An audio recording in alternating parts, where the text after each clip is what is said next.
Telugu Desam party కోసం క్షేత్రస్థాయిలో కష్టపడి పనిచేసే సామాన్య కార్యకర్తలకు సైతం సముచిత స్థానం కల్పించిన ఘనత నారా చంద్రబాబు నాయుడికే దక్కుతుందని ఎల్ఎల్సి నీటి పరివాహక కమిటీ సభ్యులు సాయిబాబు కొనియాడారు. కర్నూలు జిల్లా తెలుగుదేశం పార్టీ అధ్యక్షురాలిగా బీసీ వర్గానికి చెందిన గుడిసె కృష్ణమ్మను నియమించడం పట్ల ఆయన హర్షం వ్యక్తం చేశారు. ఈ సందర్భంగా ఆయన మాట్లాడుతూ ఒక సాధారణ బీసీ వర్గ మహిళకు జిల్లా అధ్యక్ష పదవిని కట్టబెట్టడం ద్వారా బీసీ వర్గాల్లో పార్టీ అధినేత కొత్త ఉత్తేజాన్ని నింపారని సాయిబాబు పేర్కొన్నారు. గుడిసె కృష్ణమ్మ ఎప్పుడూ పదవుల కోసం ఆరాటపడలేదని కేవలం పార్టీ బలోపేతం కోసమే నిరంతరం శ్రమిస్తున్నారని ఆయన తెలిపారు.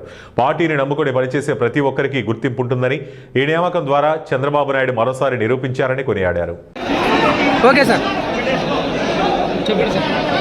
ఈరోజు మా తెలుగుదేశం పార్టీ నారా చంద్రబాబు నాయుడు గారి ఆదేశాల మేరకు ఈరోజు మహిళా కర్నూలు జిల్లా పార్టీ అధ్యక్షురాలిగా ఎంతో వెనకబడిన వర్గాలకు బీసీ వర్గాలకు ఈరోజు ఇచ్చినారంటే, ఈ ఆంధ్రప్రదేశ్లో బీసీ వర్గాల్లో ఇచ్చినారంటే మన కర్నూలు జిల్లాకు చాలా ముఖ్యమైన ఇది.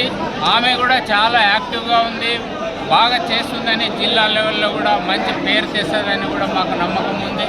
ఎందుకంటే ఆమె అన్నిటిలో కూడా ముందు ఉండి పార్టీకి లాయల్టీగా చేస్తూ ఈరోజు మా చంద్రబాబు నాయుడు చేసిన కార్యక్రమాలు చేసినవి చెప్పుకుంటూ అన్ని డెవలప్మెంట్ ఇలా చేస్తున్నాడు మా బాబు గారు.